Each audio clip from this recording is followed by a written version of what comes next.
ناظرین، ملکوں کی زندگی میں اور قوموں کی زندگی میں بعض حادثات اور واقعات اور سانحات ایسے ہوتے ہیں جو ساری زندگی یاد رہتے ہیں۔ ابھی پاکستان کو بنے ہوئے 20-22 سال ہوئے تھے کہ پاکستان کا ایک حصہ ہمارے سے ٹوٹ گیا، اس کو سقوط ڈھاکہ کہتے ہیں۔ 16 دسمبر کو یہ واقعہ ہوا۔ اسی سلسلے میں روشن ٹی وی انٹرنیشنل پر ہم نے رانا عبدالرزاق خان صاحب کو پوچھا ہے کہ وہ بتائیں کہ یہ سانحات سے ہم نے کیا سبق سیکھا اور کیا وجہ بنی، اور ساتھ ہی ناظرین ایک اور ہم چھوٹا سا سوال کریں گے کہ سانحہ جو سکول میں ہوتا ہے، فوجی سکول میں پشاور میں، اس میں بھی 100 سے زیادہ بچے آج ہی کے دن شہید ہو گئے، اللہ کو پیارے ہو گئے۔ تو اس پہ ہم بات کرتے ہیں۔ جی السلام علیکم۔ السلام۔ سر یہ 2 واقعات میں نے بتائے ہیں، پہلے بتائیے گا سقوط ڈھاکہ سے ہم نے کیا سیکھا اور اس کے محرکات کیا تھے، بتائیے گا۔ سقوط ڈھاکہ سے ہم نے آج تک کچھ نہیں سیکھا۔ ہم بدستور اسی چال پر، اسی نہج پر چل رہے ہیں اور قوم ڈیفالٹنگ کی طرف جا رہی ہے۔ 75 سال میں ہماری قوم نے کچھ بھی نہیں سیکھا۔ علامہ اقبال کے اقوال کو اور قائد اعظم کے نظریوں کو بالکل نظر انداز کیا ہے۔ یہ دشمنان جو پاکستان تھے، ان کے جو ارادے تھے وہ بر آئے ہیں، اور جو مسلم لیگ کا نظریہ تھا پاکستان کو بنانے کا اور نئے خواب دیکھنے کا، وہ ناکام ہوا ہے۔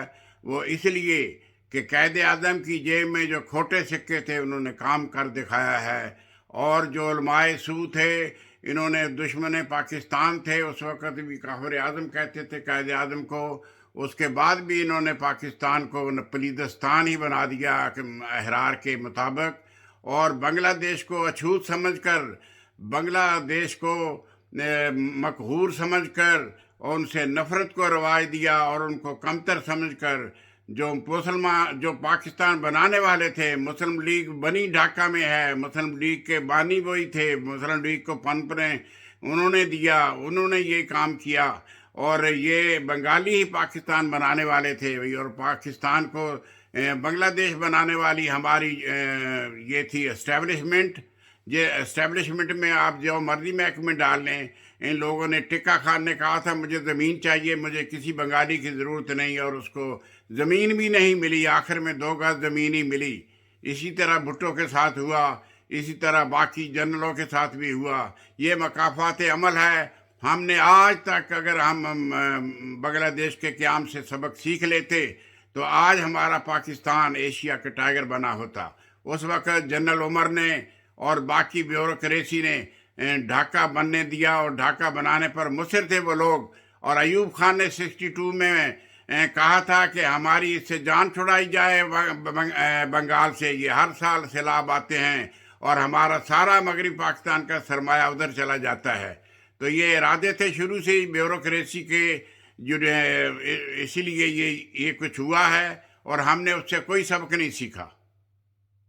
تو جو اکثریت حاصل کی تھی مجیب الرحمان نے، اگر جو جنرل یا بھٹو یا اس وقت کے سیاسی جو اکابرین تھے مان لیتے اس بات کو، تو ہو سکتا ہے یہ واقعہ نہ پیش ہوتا۔ اس بارے میں بتائیے گا۔ بے شک اتنا بڑا یہ جرم کیا ہے، اس وقت اکثریت مجیب الرحمان کی تھی، اور اس کو انسانی اور اخلاقی طور پر اور جمہوری طور پر اسے حکومت دینی چاہیے تھی، اور یہ بھٹو کی شرارت کی وجہ سے، یا خان کی شرارت کی وجہ سے یہ بنگلہ دیش بنا۔ اس کو حکومت نہیں دی گئی، اس کو 84 سیٹوں والے کو حکومت دے دی گئی، اور جو 154 سے بھی زائد سیٹیں لے گیا تھا مجیب الرحمان، اس کو حکومت نہیں دی گئی۔ یہ بھی ہمارے پاکستان کی تاریخ کا سب سے بڑی بے انصافی تھی۔ تو یہ بتائیے گا کہ اندرا گاندھی نے کہا تھا کہ ہم نے دو قومی نظریہ کو توڑ دیا ہے، تو اس میں پھر دیگر عوامل بھی تو شامل تھے، بیرونی طاقتیں بھی تو آگے تھی بیچ میں۔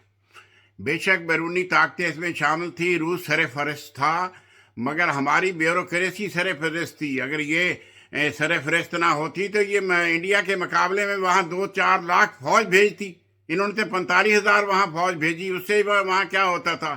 پھر یہ امریکی بیڑے کا منتظر رہے، جو کہ امریکہ تو خود مشتمل تھا، اس میں شامل تھا کہ یہ بنگلہ دیش بنے، اور یہ دو قومی نظریہ تو وہ اندرا گاندھی کہہ رہی تھی، مگر دو قومی نظریوں کو ختم نہیں کیا.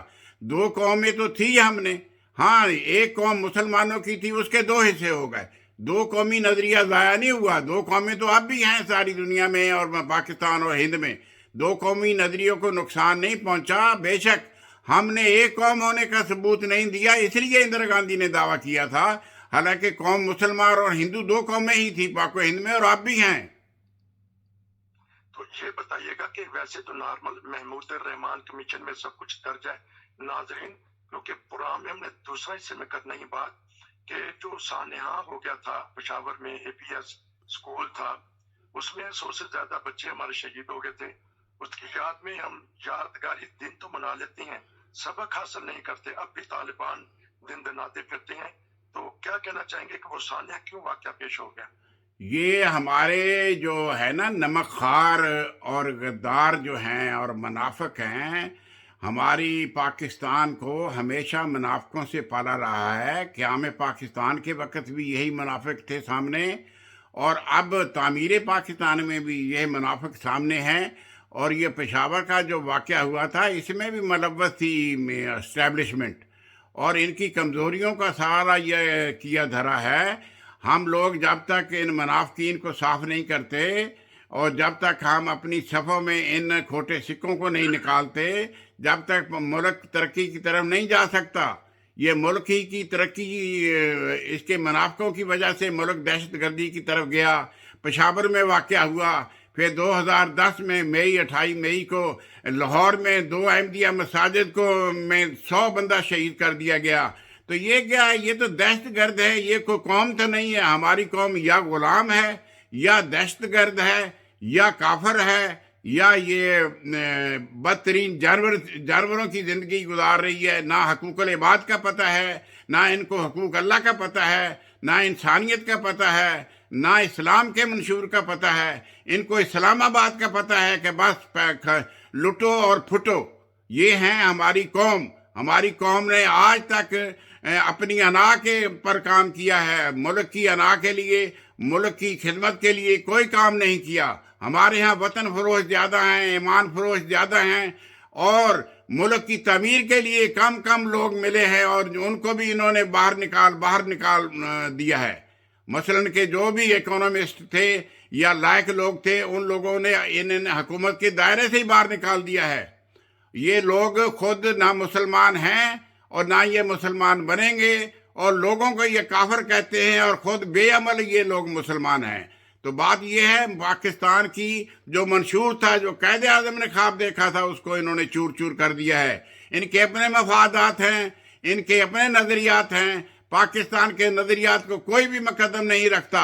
فوج ہو، اسٹیبلشمنٹ ہو، سیاسی لیڈر ہوں، انتظامیہ ہوں، چودھری ہوں یا غیر چودھری ہوں، یہ سب لوگ وطن فروش اور انا پرست لوگ ہیں، اور یہ ملک کو نقصان پہنچائے بغیر نہیں رہ سکتے. 75 سالوں میں انہوں نے ملک کو نقصان پہنچایا ہے. بلوچستان کا حال دیکھیں، سندھ کی گلیاں ان کو کیا کہہ رہی ہیں، پنجاب کا کسان ان کو کیا کہہ رہا ہے. بنگلہ دیش تو رو ہی رہا ہے. محمود الرحمان کمیشن انہوں نے تیار کروائی، پھر ان کو اس کو بند کر دیا، اس کو بند کر دیا، اس کو شائع ہونے کی اس کو اجازت نہیں تھی. یہ سارا جو کیا دھرا ہے اسٹیبلشمنٹ کا ہے.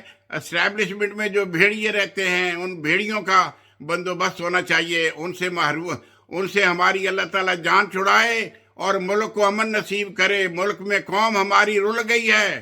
ہمارے لوگوں نے ہجرت کی، وہاں سے انڈیا سے بچے مروا آئے، اپنے سارے جو مال و ثواب تھا وہ لٹا کر آئے، مگر ہمیں آج تک پاکستان مکمل نہیں ملا. پاکستان چوروں ڈاکوں کے ہتھے چڑھ گیا ہے، اور وہ اس کو لوٹ رہے ہیں. اس کو وہ لوٹ رہے ہیں کیونکہ اس وقت آپ نوجوانی میں قدم رکھ رہے تھے. تو بتائیے گا 1 منٹ میں کہ اس وقت کیا کیفیت تھی جب آپ کو پتا چلا کہ ہمارا ایک بازو ہمارے سے کٹ گیا؟ ہمارے جسموں سے جان نکل گئی. ہم سوچ بھی نہیں سکتے تھے کہ ہمارا ایک بازو علیحدہ ہو جائے گا. عام آدمی کے ذہن میں بھی یہ نہیں تھا کہ ہماری فوج شکست کھا جائے گی. عام مسلمان کے ذہن میں بھی نہیں تھا کہ ہماری جو فوج ہے